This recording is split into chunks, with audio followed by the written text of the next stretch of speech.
Is the Warriors dynasty as we know it over? Are we going to see them together again? Does getting bounced from the play-in end the dynasty? I don't know. I would say Matt's trying to get us a clip. he is trying to get us a clip. Sorry, we don't have to answer. With today's analytics, they're done, man. Here's a They're clip. done.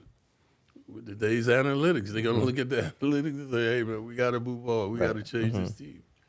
They're not going to rerun and redo it, I don't think. They're going to break it up.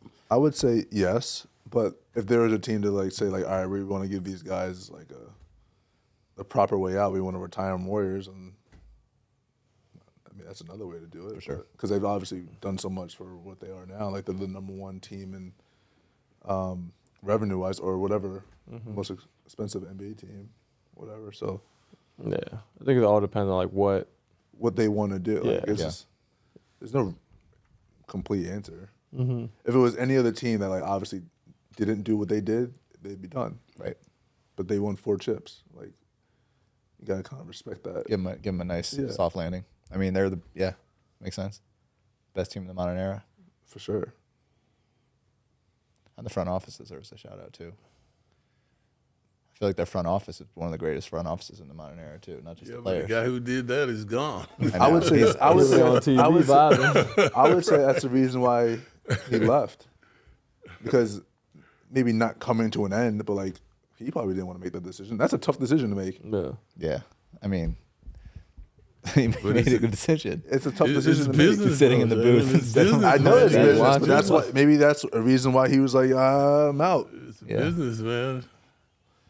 Sometimes you don't want to make the tough decisions. Yeah, That's all. for sure. Hey, what would you have said in the 70s if someone told you that in 50 years there would be someone who's 7'4", plays like a guard, and pulls up from 30 feet? Yeah, I wouldn't have been able to fathom that because the big guys didn't shoot the ball back then. You know, they just posted inside. Wilt, Bill Russell, Jabbar, all these guys never came on the perimeter.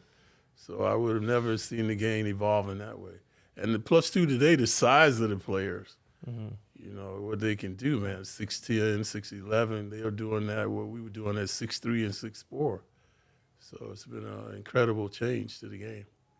What have been some of the other biggest changes? I mean, obviously the 3-ball, right? The sheer amount of three ball attempts. is the biggest impact on the game because we always had like Frazier and Reed, West and Chamberlain, Russell and Havlicek. All these teams that won the championship, you always had the good guard and the good big man. So now they are looking at the 3 big guys. Nobody's looking at. So it's going to be interesting now with you guys with Embiid, being the big guy, and what's the other guard that Maxey. See, so those 2 guys are now going to be in that position to try. They're averaging like combining for 60 points a game. So that's more like when we played, the big guy and the little guy would be having a lot of points. So it's going to be something to deal with.